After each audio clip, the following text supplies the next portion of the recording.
You know, it's the end of the year, and I had a few words to say.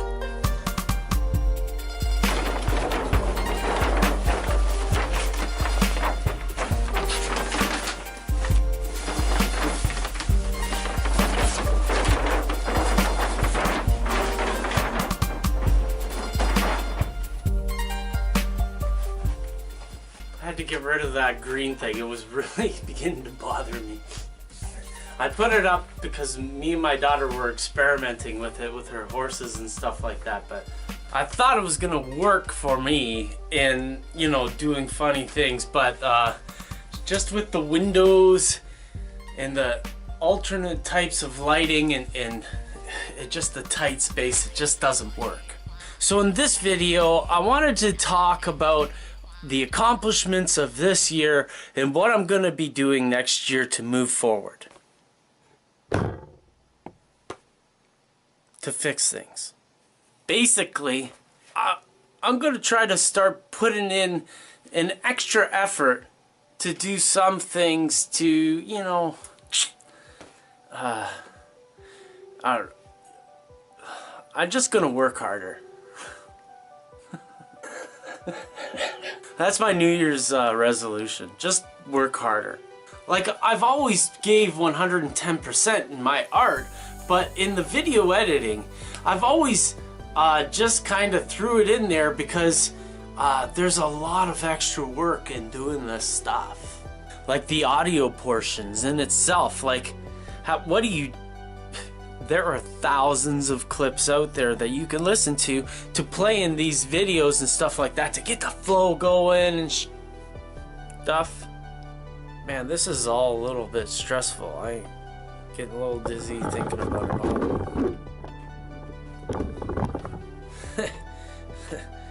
Get the light out of there. Look at that's a good spot right there.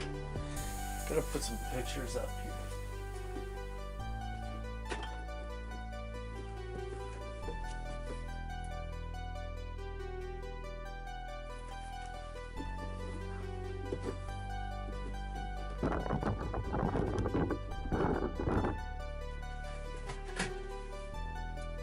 There we go, that's better, that's a start. There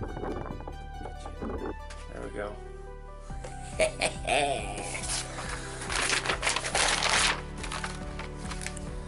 You know, moving the camera around so much is so distracting, I need a script. I don't even know what I said during that last little bit.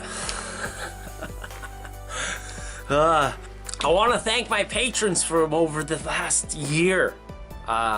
We started out the year with 5 patrons and grew to 13 patrons. At one point we were up to 15 patrons. And we've pretty much, I've probably had 25 people contribute to the Patreon campaign. To all those people, even if you left after 1 month, thank you. You make this a thing. You make me want to improve. In 2017, we made over 100 videos, 110 maybe. Over on Twitch and on YouTube, we live streamed over 50 hours. I really haven't been able to find the statistics on that stuff, but we had you know, a few pretty good sessions, and next year I want to expand on those sessions a great deal. It's a thing, isn't it? We've built many models from City Classics, ITLA scale models, KC Workshop, Carolina Craftsman kits, Architect models, and I also did some custom scratch built work as well on the Chinese project.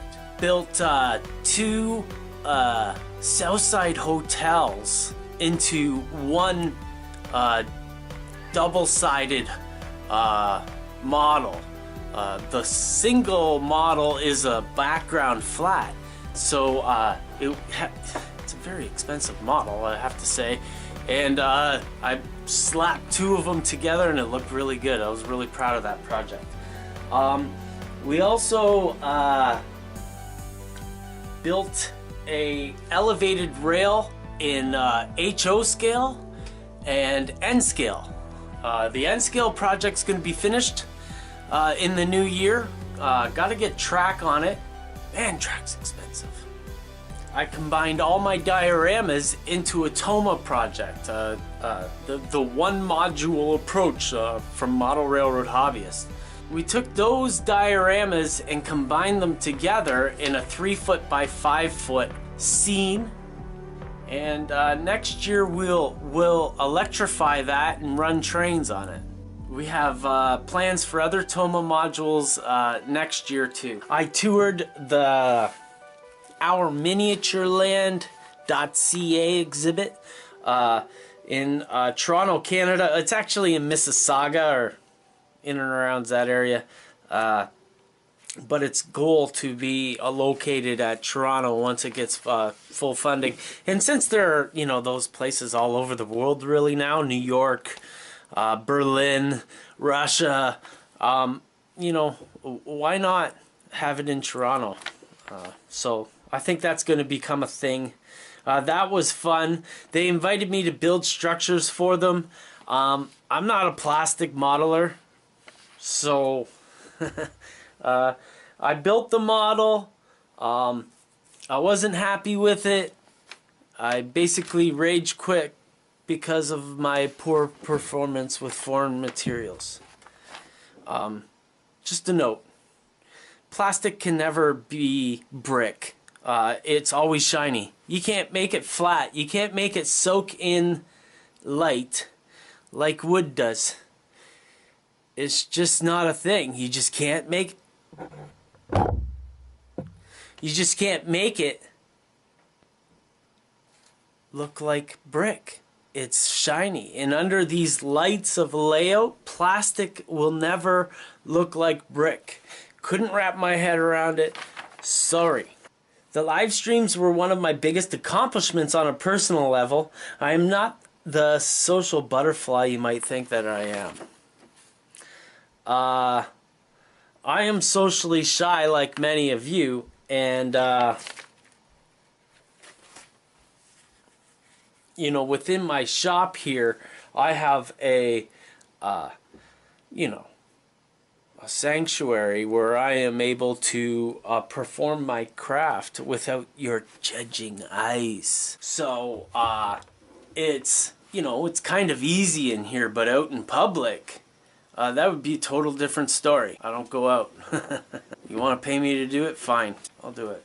Doubt that's gonna happen. I have a tendency to speak my mind, and this year I spoke my mind a couple of times, and you know, people don't really understand my point always.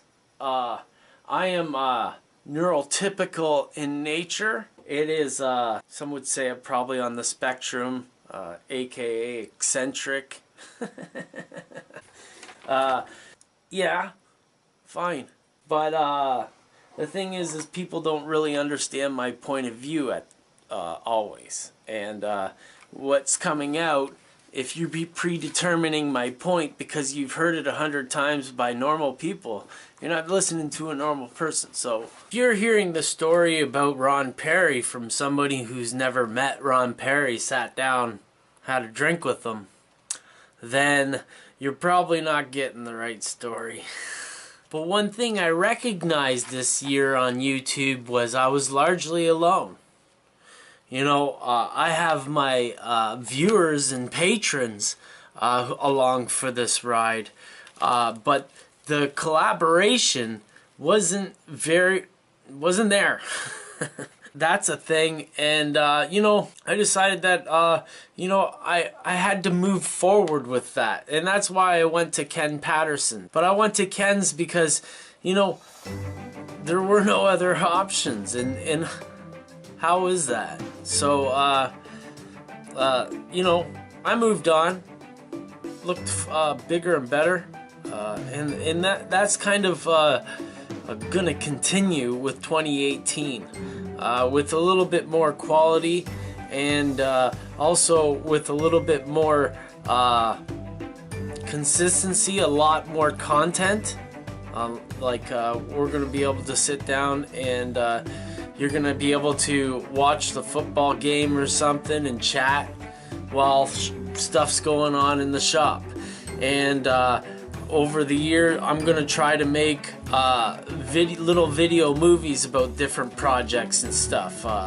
It's like I don't know what I'm doing, but I'm kind of going around and finding other ideas from other channels and stuff, and trying to improve my craft on my own with, through my own way of plowing through learning. So yeah, there's that. Next year, I don't know. I think I'm going to continue to speak my mind. However, some things that I'm going to change is I'm not going to really talk about instructions that really don't meet the bar anymore. I'm going to build the kit that I'm capable of building, and that's all I can say about it, because you'll hear about exceptional instructions, but I'm not going to talk about instructions that I disagree with, because in the box are materials that can still get you there. And if you watch my channel, then there's no way that you can be steered in the wrong direction because you're watching me do it, right? And if you want to follow those directions and get to the model that they're describing, fine. But if you want to get to the model that we're describing here, then follow here. I made it to Ken Patterson's this year. Ken has been a guiding light in my hobby for about a year now. He's a really cool guy, down to earth, and really treated me like a friend right from the second I walked in the door. And I felt more comfortable with Ken than I do with family. It was crazy, and I had a lot of fun, and I have a lot of respect for Ken Patterson, and that's a real thing. He shared with me his entire story in the hobby, and had a bunch of, he didn't give them as lessons, but told them to me so that I could ponder them on my own. Because I think Ken noticed that I wasn't a really teachable sort. I kind of taught myself everything, and I think possibly deep down Ken's the exact same way. And while I find 90s American Midwestern sweater craft suspect, I learned in one night more than I had ever anticipated. Special thanks to Ken for that. You're truly a stand-up guy. Actually, I hope to go back next year after the snow wall melts. It's a pretty bad winter. I also got an article in Model Railroad Hobbyist e-magazine. It's a legitimate magazine that is sponsored by advertisements. When you open it up, you get advertisements all through it, just like you love from the other magazines. And I don't say that in a nasty way. I love the ads. How else do you find out about new products? Everybody's just out there promoting their own products, and you know, the only way you can find out is from the magazines and these companies who sell the ads to Model Railroad Hobbyists. I guess this is a good time to say, if you're a wood kit manufacturer, give me a shout if you want me to help spread your name in the broader segment of wood laser cut kits. I will, I'll make your model look as good as I possibly can. And I think that's the name of the game, Jack. So I want to give a special shout out thanks to Joe Fugate for that too, because that's an accomplishment I'll never forget. And I needed to get that one. I'm not really a magazine kind of guy. There's a lot of extra steps involved between the making and the people watching, and I can't keep my mouth shut. So it doesn't jive with me. I like to be instantaneous. But that's an accomplishment now. I can say it's been done. Thanks, Joe and gang. So the next page was for next year, and I figured, you know what, this video is probably long enough already. So we will do another video tomorrow. I'm really interested in doing a lot more videos, and I don't know if I should do them on this channel or on my regular Ron Perry channel. I don't know how people feel about that. However, I wanted to share that in the new year we're going to be leaving our live streams unlisted in its own playlist on the channel, so you can still find the live streams. They're just unlisted and won't be found in the search. Some of the live streams are public and available in the search wall thingy. But I decided to just put the videos that are, you know, where I teach people stuff and it's got a certain topic that it follows. Those are staying available, and all the rest of the stuff is on. Yeah, so all those are available. I don't even know what I was saying.